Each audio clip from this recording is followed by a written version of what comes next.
Olá, boa noite. Como é bom tê-lo desse lado. Estamos de regresso para o segundo encontro desta semana de reavivamento que estamos a fazer aqui a partir dos estúdios da Novo Tempo Portugal.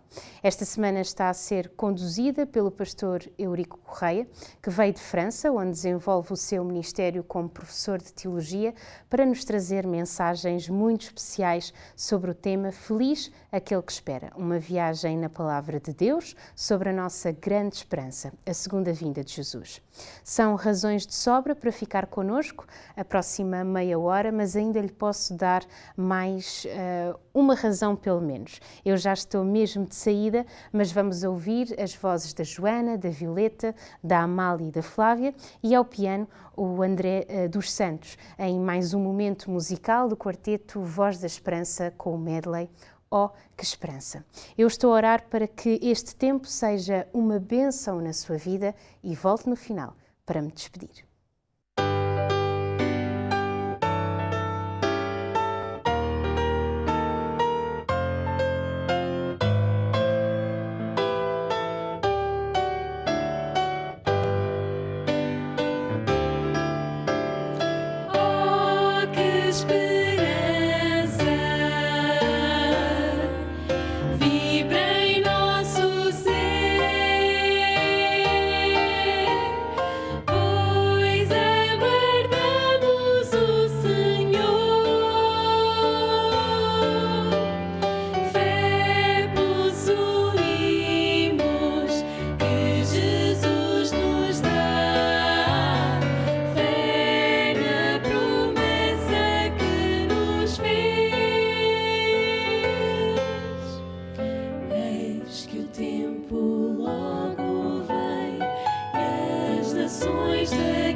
Olá, bem-vindo ao nosso programa. Vamos falar com o nosso Deus? Querido Paizinho que estás nos altos céus, muito obrigado por nos dares o privilégio de estarmos novamente aqui para podermos ouvir mais uma nova mensagem. Queremos pedir que esta palavra do dia de hoje venha diretamente do céu ao coração de cada um de nós. Suplicamos por isso a tua bênção, a tua presença, o teu Espírito sobre todos aqueles que estarão a ouvir nesta noite e fazemo-lo em nome do Senhor Jesus, o nosso Salvador. Amém.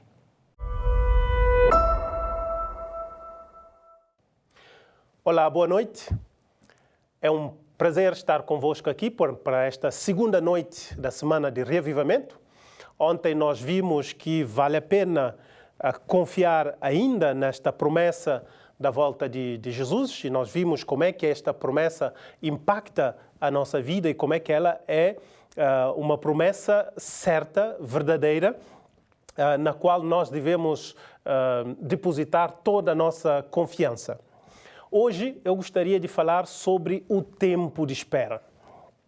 Nós vivemos num mundo em que estamos habituados com o imediatismo. Não sei se vocês já experimentaram, mas eu, pelo menos, eu vivo isso no cotidiano. Eu recebo uma mensagem e as pessoas esperam uma resposta imediata, instantânea a essa mensagem. Nós não estamos mais habituados a esperar, a deixar que o tempo faça o seu trabalho. Nós queremos tudo para ontem. Esperar tornou-se quase que um defeito. É como se fosse um defeito ter que esperar. Esperar não é uma coisa para pessoas fortes, mas, contrariamente, para pessoas fracas, passivas ou mesmo pessoas atrasadas. No mundo onde tudo corre, esperar se tornou um defeito. Tudo hoje está bem marcado, tudo está milimetricamente calculado, previsto. E como é que nós podemos lidar com essa questão do tempo de espera para a volta de Jesus num mundo como este? Quando olhamos para o passado, é como se a história se repetisse. Nós podemos voltar para o primeiro século e vermos como é que essa esperança da volta de Jesus foi vivida já pelos primeiros cristãos, pelos primeiros fiéis. Eu ontem falei assim muito rapidamente sobre isso, mas os judeus misturavam a profecia da vinda de Jesus com a ideia do fim do mundo. Eu me explico. Para eles, o Messias que deveria vir era o mesmo Messias que iria estabelecer o reino de Deus aqui nesta terra no imediato. Quando Jesus apareceu, começou a fazer as suas pregações, muitos judeus se converteram. E com a conversão dos judeus, o que vai acontecer? Vai haver aqui uma redefinição dessa esperança. Mas nós vemos que mesmo com os discípulos de Jesus, eles não tinham abandonado completamente esta ideia de que Jesus iria instaurar qualquer coisa neste mundo. Nós podemos ver isso através da questão que eles colocam a Jesus em Mateus capítulo 24, por exemplo. Eles fazem duas perguntas. Nós vamos ter tempo de tratar deste texto de forma mais pormenorizada a partir de amanhã. Mas nós vemos que eles colocam duas questões e essas duas questões mostram que eles confundiam a vinda de Jesus com o fim dos tempos e de todas as coisas. Com o passar do tempo, eles começam a perceber que as coisas não iam na direção que eles esperavam. Como eu disse, Jesus foi preso, Jesus foi morto na cruz. E o facto de Jesus ter desaparecido do meio deles, essa presença física que eles já não tinham mais de Jesus, levou-os a reconsiderar essa promessa que Jesus tinha feito pouco tempo antes da sua morte. Eu virei outra vez. Como o tempo ia passando, eles começaram a ficar desesperados, porque, afinal, Jesus voltará ou não? Alguns se questionavam. Eles utilizavam um termo que se utiliza até hoje, o termo parousia, para designar essa esperança do aparecimento de Jesus pela segunda vez. Na realidade, este termo designa uma aparição física, uma aparição repentina. E era assim que eles tratavam a volta de Jesus. Jesus viria, mas quando? Então nós temos uma primeira parte da igreja, depois de algum tempo, depois da ascensão de Jesus, nós temos alguma parte da igreja que começa a dizer Jesus já não vai voltar. E depois temos outras pessoas que começam a desenvolver este sentimento de que Jesus está atrasado. E hoje eu gostaria de colocar o foco sobre esta noção de atraso, sobretudo no mundo onde nós não gostamos de chegar atrasados e nem gostamos que as pessoas cheguem atrasados, porque não temos paciência para esperar. Gostaria de vos levar para o texto de Pedro, 2 de Pedro, no capítulo 3. Pedro diz o seguinte, a partir do versículo 8. Há todavia uma coisa, amados, que não deveis esquecer. Que para o Senhor um dia é como 1000 anos, e 1000 anos como um dia. Não retarda o Senhor a sua promessa, como alguns a julgam demorada. Pelo contrário, Ele é longânimo para convosco, não querendo que nenhum pereça, senão que todos cheguem ao arrependimento. Eu vou parar por aqui neste texto, depois nós teremos a oportunidade de ver as outras passagens. Mas por que é que Pedro vai desenvolver estas ideias? Primeiro porque ele começa dizendo que algumas pessoas no final dos tempos viriam e diriam: onde está a promessa da sua vinda? Tudo parece que continua como desde o princípio da criação. Nada parece que se mexe. Parece que está tudo estagnado. Não vemos as coisas evoluírem. Talvez Jesus não virá. Jesus está atrasado, segundo algumas pessoas acabam por dizer. Eu não sei o que é que pensa sobre este assunto, mas eu gostaria de partir deste texto de Pedro e usar os mesmos argumentos que ele utilizou para mostrar, primeiro, que Jesus não está atrasado e, segundo, que ele voltará certamente. Se vocês olharem para a Bíblia, vocês vão entender o porquê deste sentimento de atraso que algumas pessoas tinham desenvolvido. Alguns textos de Jesus deixaram transparecer que a sua volta não seria algo que demoraria muito tempo.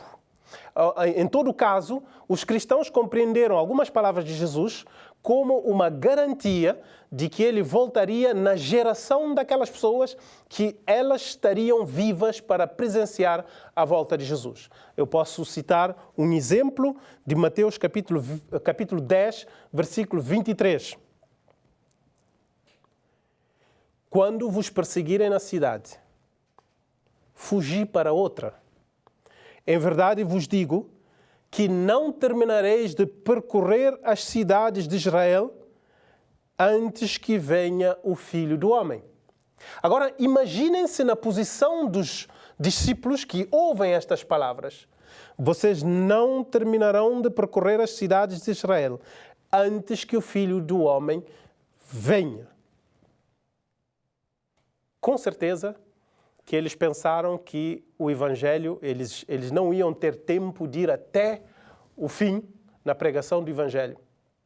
E Jesus estaria logo aqui. Nós sabemos que Jesus não voltou. Na época dos cristãos, dos apóstolos, todos eles foram mortos de forma cruel, por perseguição, a maior parte. E nós vemos que ver toda aquela geração de pessoas que foram embaixadoras desta mensagem, toda essa geração desaparece. E Jesus não está lá. Isto causa alguma confusão na cabeça dos fiéis. Mas Pedro diz: Jesus não está atrasado. Jesus está a fazer uma outra coisa. Jesus não está atrasado, merece ser aprofundado. Por que Jesus não está atrasado? Eu gostaria de refrescar a sua memória com uma série de textos bíblicos que relembram as palavras de Jesus. E isso vai de encontro àquilo que Pedro diz como primeiro argumento. Jesus, quando esteve aqui, disse: quanto ao dia e à hora, ninguém sabe. Nem os anjos do céu, nem o Filho, mas somente o Pai. Isso está em Mateus capítulo 24, versículo 36, mas nós podemos encontrar o mesmo texto no Evangelho de Marcos, capítulo 13, versículo 32. O dia e a hora ninguém sabe. Se vocês quiserem ainda verificar o quanto Jesus deu detalhes sobre isso, podemos ainda ver o texto de Mateus, capítulo 24, versículo 42. Vigiai, pois, porque não sabeis em que dia virá o Filho, em que dia virá o vosso Senhor. No mesmo capítulo ainda, versículo 44. Por isso também vós estáis preparados, porque o Filho do Homem virá a hora em que não pensais. Vigiai, pois, porque não sabeis nem o dia nem a hora.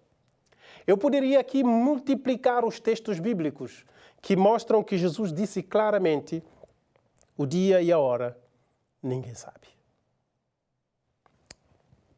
Isto nos traz para o primeiro argumento de Pedro. Como é que Jesus pode estar atrasado se ele nunca indicou uma data? A única forma de nós respondermos a isto é dizer que o atraso se explica pelas nossas expectativas e não pelas palavras do próprio Jesus. Quando nós criamos aquela expectativa de que Jesus volte nos próximos meses, nos próximos anos, nós podemos desenvolver este sentimento de atraso. Mas Jesus nunca disse nem o dia, nem a hora. Por isso, ele não pode estar atrasado de acordo com Pedro. E é por isso que Pedro diz: ele não retarda a sua promessa. Um elemento interessante, e isto nós vemos e nós veremos ainda ao longo desta semana, um detalhe interessante é que a ideia de atraso aparece na Bíblia em vários relatos. Aparece na sequência dos capítulos 24 e 25, sobretudo no capítulo 25 de Mateus, e nós vemos ali quando Jesus fala dos servos bons e dos servos maus, nós vemos claramente que essa noção de atraso é desenvolvida pelos maus servos, que pensam que o Senhor vai demorar imenso tempo para voltar. O que quer dizer? Que o sentimento de atraso está intimamente associado à nossa condição espiritual. Está intimamente associado à nossa relação com Deus, à qualidade da nossa relação com Deus. Se eu conheço, se eu confio no meu Senhor, eu não me preocupo com o tempo. Eu sei que Ele virá. O Senhor não está atrasado, precisamente porque Jesus nunca indicou uma data para a sua volta. Um segundo ponto importante é que Pedro parece que atribui ou imputa essa responsabilidade por este atraso aparente não a Jesus, mas aos próprios fiéis. Porque o que ele disse?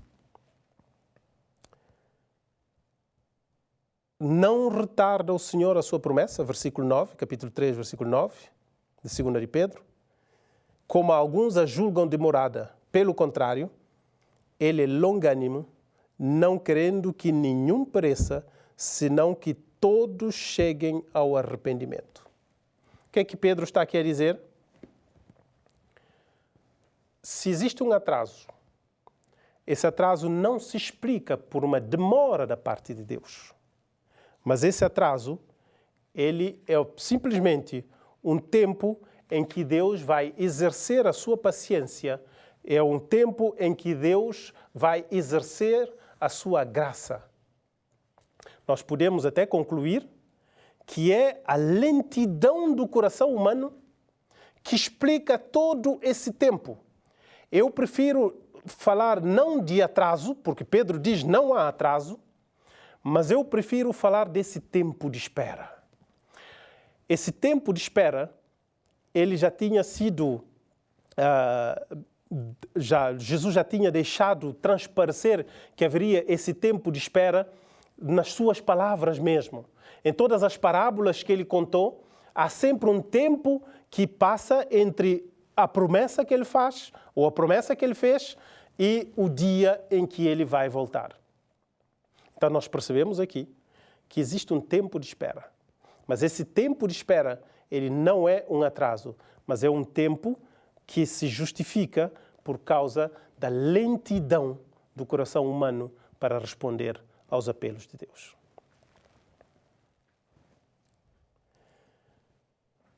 Um outro ponto que Pedro menciona aqui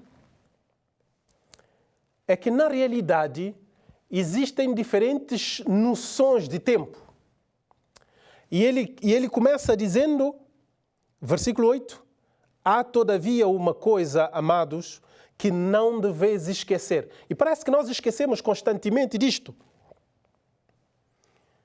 Que para o Senhor, um dia é como 1000 anos. E 1000 anos como um dia. Parece que, por vezes, nós nos esquecemos que Deus está fora do tempo. Nós nos esquecemos que Deus criou o tempo. E nós nos esquecemos que nós nos inscrevemos no tempo, mas Deus está fora deste tempo. Então, a contagem, a cronologia, é para nós e não para Deus. Deus está ansioso para viver este encontro consigo. Deus não quer que a sua vinda demore ainda mais tempo. Mas Ele te dá a oportunidade de poderes mudar. A contagem do tempo para Deus é completamente diferente da contagem do tempo para os seres humanos.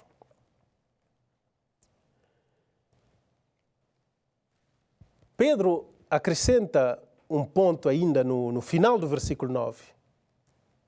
Primeiro, no início, ele diz que Deus não retarda a sua promessa. Mas no final do versículo 9, ele vai dizer que esse tempo é um tempo de arrependimento. Eu gostaria de ver consigo alguns versículos sobre isso. 1 de Pedro, capítulo 3, versículo 9, diz, o texto que nós estamos a ver, Ele é paciente para convosco, não querendo que ninguém se perca, mas que todos cheguem a uma mudança radical. Notem que eu não falei aqui de arrependimento somente, mas de mudança radical. É exatamente isso que espera Deus de cada um de nós.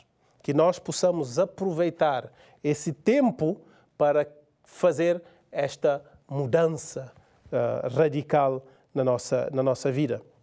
Nos versículos 11 e 12, ele diz, visto que todas estas coisas hão de ser desfeitas, deveis ser tais como os que vivem em santo procedimento e piedade, esperando e apressando a vinda do dia de Deus, por causa do qual os céus incendiados serão desfeitos e os elementos abrasados se derreterão. Nós, porém, segundo a promessa, esperamos novos céus e nova terra, nos quais habita a justiça. Este tempo é um tempo de oportunidade. se eu recapitular os pontos mencionados por Pedro, ele diz: Jesus não está atrasado porque ele não indicou a data.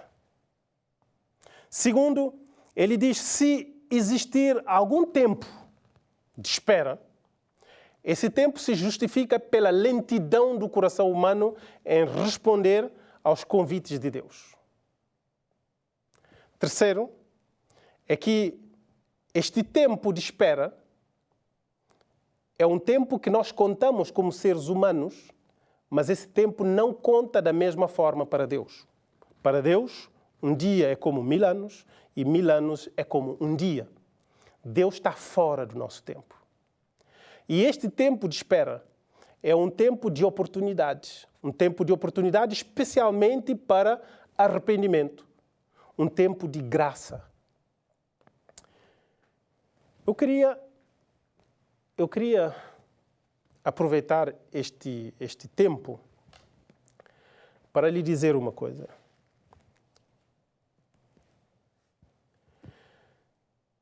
Se você soubesse que Jesus viria amanhã, de que forma isto impactaria a sua vida? Será que isto te levaria a fazer todas as mudanças de última hora? Ou viverias de forma despreocupada? Será que nós precisamos realmente que Jesus indique uma data para nós percebermos que o foco não está no quando ele vai voltar, mas o foco está em que tipo de relação eu desenvolvo com ele para que eu possa estar em condições de continuar a viver com ele na eternidade. Meus queridos, este tempo de espera não é um tempo em que nós devemos cruzar os braços. Este tempo de espera não é um tempo em que Deus não sabe o que fazer. Deus está a operar para preparar o nosso futuro. Deus está, neste momento, a estender a sua graça ao máximo de pessoas possível. Eu me regozijo cada vez que eu vejo uma conversão. E entendo bem as palavras de Pedro quando ele diz: este tempo é para ti. Eu gostaria de orar contigo para que possas aproveitar este tempo. Querido Deus, nosso Pai, obrigado pela tua paciência e obrigado por este tempo de oportunidade que tu nos dás. Não permita que este tempo seja vivido como um atraso, concebido por nós como um atraso, mas que nós possamos aproveitá-lo como sendo esse tempo de graça, de oportunidade. Em nome de Jesus. Amém. Muito obrigado, Pastor Eurico, por esta mensagem tão importante e por nos lembrar que Jesus não está atrasado nem falhou a sua promessa, mas está a revelar a sua paciência. Por hoje está feito o nosso encontro desta semana de reavivamento. Muito obrigado por ter estado connosco. Amanhã voltamos, como sempre, às 20h30 da noite, para mais uma mensagem do pastor Eurico Correia. E ficamos à sua espera. Não desligue já, porque eu desconfio que não o vai querer perder, já a seguir aqui na Novo Tempo Portugal, a estreia do novo episódio do programa Bíblia Aberta. O nosso encontro fica então marcado. Até amanhã, se Deus quiser.